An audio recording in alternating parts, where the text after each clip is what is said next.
With recession on the horizon, should one wait before deploying dollars in the NASDAQ or bite the bullet and DCA in? Well, we'll talk more about DCA in a minute, but this is a very important one. You always hear me say, by the time the market knows there's a recession, it's already rebounded. And second of all, the same thing kind of goes for other aspects.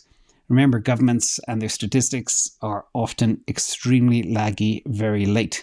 But let's go back in time and let's look at some history. This is not the NASDAQ, it's the S&P 500, which is a better example. And I took this chart and I added some lines to it, and I hope they come out okay. First, we have in the crash of 87, after that the Fed pivoted.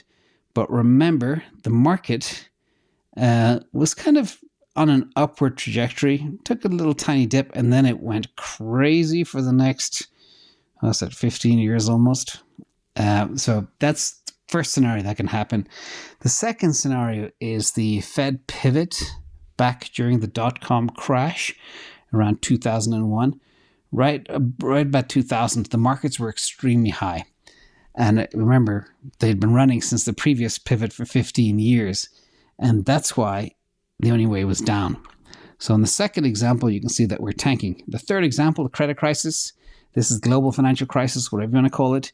We have a similar global financial crisis, credit crisis, liquidity crisis, bank crisis happening right now as we speak. But remember, back then, the markets were also very high, very frothy. And of course, when the markets are frothy and overvalued, the only way is down. And here, the next one is the 2019, the brief one, a little bit of a pivot, and things went bonkers. The market was kind of reasonably high. So with that, if you look at that history from those last four pivots going back to the 70s, you'll see half the time it goes up. But when the market is already super frothy, super high, the only way is down. This time, the market is not frothy, in my opinion. Yes, there's a lot of zombie companies, but at the same time, after all the Fed hikes last year, the market is very down, very depressed from history. So my take is after the pivot, it should go up. But remember, you need to be in. You need to be on the train before you even hear from the government, because all the analysts on Wall Street, all the people that look at the markets and look at history, know last year was the time to deploy. Not now.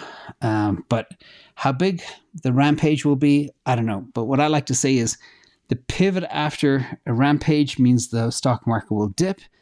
The pivot after a dip means the stock market could rampage. Maybe this time is different. I don't know. But remember as well, it takes 6 months for the changes in interest rates to work through the system. And it's too late often when our 320 PhDs at the Fed realize they've made a policy error, which they do every single time. I won't get into what I think they should do with those 320 PhDs, but we are there now. Luckily, the markets are forward-looking. I have to stress that again. And recession-proof stocks are where you want to be. High growth, low debt, companies that make a profit. That's where you want to deploy. That's been my strategy all 2022 and so far this year, with a big focus on nothing but AI stocks.